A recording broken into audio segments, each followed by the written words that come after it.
ವಿಶೇಷವಾಗಿ almost B P, sugar, thighs, ಏನು knees, joints pains, back pain, spine pain ಆಗಿರ್ಬೋದು.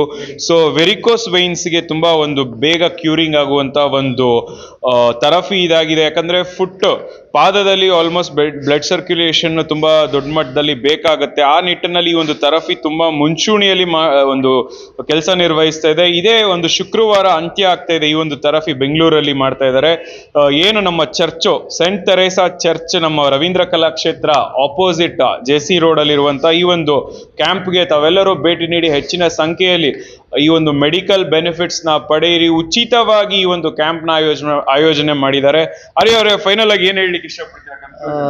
ಸಿಕ್ಕಿರುವಂಥ ಅವಕಾಶವನ್ನು ಆದಷ್ಟು ಜನ ಸದುಪಯೋಗ ಮಾಡ್ಕೊಳ್ಳಿ ಅಂತ ಹೇಳಕ್ಕೆ ಇಷ್ಟಪಡ್ತೀನಿ. ಯಾಕಂತ ಹೇಳಿದ್ರೆ ಆ್ಯಕ್ಚುಲಿ ಈ ಕ್ಯಾಂಪ್ ನಾವು ಸ್ಟಾರ್ಟಿಂಗಲ್ಲಿ ಶುರು ಮಾಡಿರುವಂಥದ್ದು ಹಳ್ಳಿ ಭಾಗದವರಿಗೆ. ಹೇಗಿದ್ರು ಥೆರಪಿ ಟ್ರೈನಿಂಗ್ ತಗೊಂಡ್ರು ಮನೇಲಿ ಬೇಕಾದರೂ ಮಾಡ್ಕೊಳ್ಬೋದು.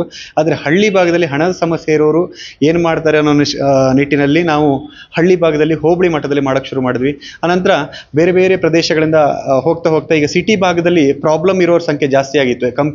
ಹಳ್ಳಿಯವರಿಗೆ ಕಂಪೇರ್ ಮಾಡಿದರೆ ಸಿಟಿ ಭಾಗದವರಿಗೆ ಸ್ಟ್ರೋಕ್ ಇರುವಂಥವ್ರು, ವೆರಿಕೋಸ್ ಇರುವಂಥವ್ರು ಜಾಸ್ತಿ ಇದ್ದ ಕಾರಣ ಈ ಭಾಗದಿಂದ ನನ್ನನ್ನು ಸಂಪರ್ಕ ಮಾಡಿದ್ರು, ಇಲ್ಲಿ ಒಂದು ಕ್ಯಾಂಪ್ ಮಾಡ್ಕೊಡಿ ಅಂತ. ಸೊ ಈ ಭಾಗ ಸೈಡ್ ಎಫೆಕ್ಟ್ಸ್ ಇಲ್ಲ, ಮೆಡಿಕಲಿ ಪ್ರೂವ್ಡ್. ಹೌದು, EMS ಮತ್ತೆ ಟೆನ್ಸ್ ಥೆರಪಿಯನ್ನ ಇದರಲ್ಲಿ ಅಳವಡಿಸಿರ್ತಾರೆ. ಟೆನ್ಸ್ ಟೆಕ್ನಾಲಜಿನ ಬಳಸ್ಕೊಂಡು ಈ ಒಂದು ಥೆರಪಿಯನ್ನ ಮಾಡ್ತಾ ಇರ್ತಾರೆ. ಹಾಫ್ ಆನ್ ಅವರ್ ಥೆರಪಿ ಅಂತ ಹೇಳಿದ್ರೆ ನಿಯರ್ಲಿ 5 ಕಿಲೋಮೀಟರ್ ವಾಕಿಂಗ್ ಆದಷ್ಟು ರಕ್ತ ಸಂಚಾರ ಅನ್ನೋದು ಇಡೀ ಬಾಡಿಯಲ್ಲಿ ಆಗ್ತಾ ಹೋಗುತ್ತೆ.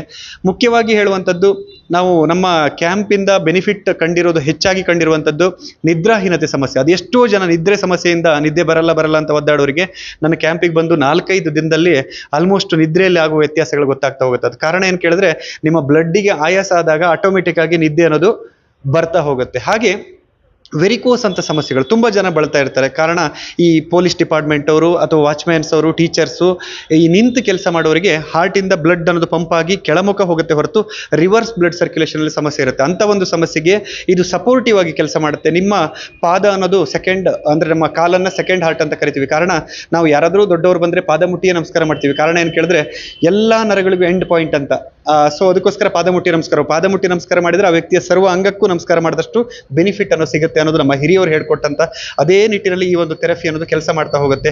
ಪ್ರತಿ ಒಂದು ನರನಾಡಿಗಳಿಗೂ ರಕ್ತವನ್ನು ಪಂಪ್ ಮಾಡುವಂತ ಕೆಲಸ ಮಾಡ್ತಾ ಹೋಗುತ್ತೆ. ಇನ್ನೊಂದು ಏನಂತ ಹೇಳಿದ್ರೆ, ಇದು ಸ್ಟಿಮ್ಯುಲೇಷನ್ ಮಾಡುವಂಥದ್ದು. ಸ್ಟಿಮ್ಯುಲೇಷನ್ ಅಂತ ಹೇಳಿದ್ರೆ ಕನ್ನಡದಲ್ಲಿ ಉತ್ತೇಜನ ಅಂತ ಕರೀತಾರೆ. ಮಧ್ಯಾಹ್ನ ಉರಿ ಬಿಸಿಲಲ್ಲಿ ಮರಳಿನ ಮೇಲೆ ನಡಿಬೇಕಾದ್ರೆ ಸ್ವಲ್ಪ ಚುಮ ಅನ್ನತ್ತಲ್ವಾ, ಅದೇ ರೀತಿಯಲ್ಲಿ ಸ್ಟಿಮ್ಯುಲೇಟ್ ಆಗ್ತಾ ಬ್ಲಡ್ ಸರ್ಕ್ಯುಲೇಷನ್ ಅನ್ನೋದು ಇಂಪ್ರೂವ್ ಆಗ್ತಾ ಹೋಗುತ್ತೆ. ಹಾಗೆ ಸ್ಟ್ರೋಕ್ ಆದವರಿಗಂತೂ ಅಲ್ಟಿಮೇಟ್ ಆಗಿ ರಿಸಲ್ಟ್ ಅನ್ನ ನೋಡಬಹುದು. ಸ್ಟ್ರೋಕ್ ಹೊಡೆದು 1 ತಿಂಗಳು ಒಳಗಡೆ ಕೊಟ್ಟರೆ ಹೆಚ್ಚಾಗಿ ಬದಲಾವಣೆಯನ್ನ ಕಾಣಬಹುದು.